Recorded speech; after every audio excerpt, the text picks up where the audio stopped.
বিশ্ব ফুটবলের সবচেয়ে বড় মঞ্চে মুখোমুখি দুই পরাশক্তি আর্জেন্টিনা ও স্পেন। দুই দলই দুর্দান্ত ফুটবল খেলে ফাইনালে পৌঁছেছে। এখন প্রশ্ন একটাই, ফাইনালে জিতবে কোন দল? আর্জেন্টিনা ইংল্যান্ড ম্যাচ দেখার পরে ফুটবল ভক্তরা ফাইনালে মেসির দলকে এগিয়ে রাখছে, কারণ এর আগে ফিফা টিম রেফারির সুবিধা দিচ্ছে বা মেসিকে রেফারি সম্মান করে। এসব বলে আর্জেন্টিনার জয়কে অবহেলা করেছিল ব্রাজিল, পর্তুগাল ও ফ্রান্সের সমর্থকেরা।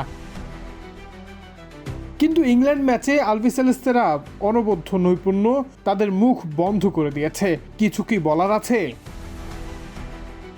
কামব্যাকের নেশায় পেয়েছে মেসির দলকে। মিশর, সুইজারল্যান্ড ও ইংল্যান্ডকে দৌড় প্রতিযোগিতায় শিশুদের মতো এগিয়ে দিয়ে পরে আর্জেন্টিনা প্রাপ্তবয়স্কদের মতো টাচ লাইনে প্রথমে ছুঁয়েছে। তাই স্পেনও হয়তো ভয় পাচ্ছে, এই অপ্রতিরোধ্য দলকে ঠেকাবে কে?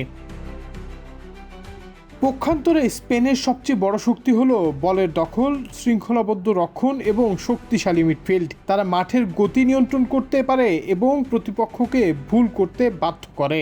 যদি স্পেন নিজেদের ছন্দে খেলতে পারে তাহলে তারাও শিরোপা জয়ের অন্যতম দাবিদার। ফ্রান্সের মতো দলকে হারিয়ে তারা ফাইনাল উঠেছে। তাদের কৌশলও বড় ম্যাচ জয়ে সাহায্য করেছে। এখন ফাইনাল লাতিন বনাম ইউরোপ, আর লাতিনের পতাকা মেসির হাতে। ব্রাজিল তো অনেক দূরে। ফাইনালে আমাদের প্রেডিকশন, আর্জেন্টিনা জয়ের সম্ভাবনা ৫৫%, আর স্পেনের ৪৫%। হতে পারে আবারও মেসিদের ২-১ জয়। মেসির আর্জেন্টিনা নাকি ইয়ামালের স্পেন, কোন দলকে সমর্থন করছেন আপনি? আর আপনার প্রেডিকশনই বা কোনটি?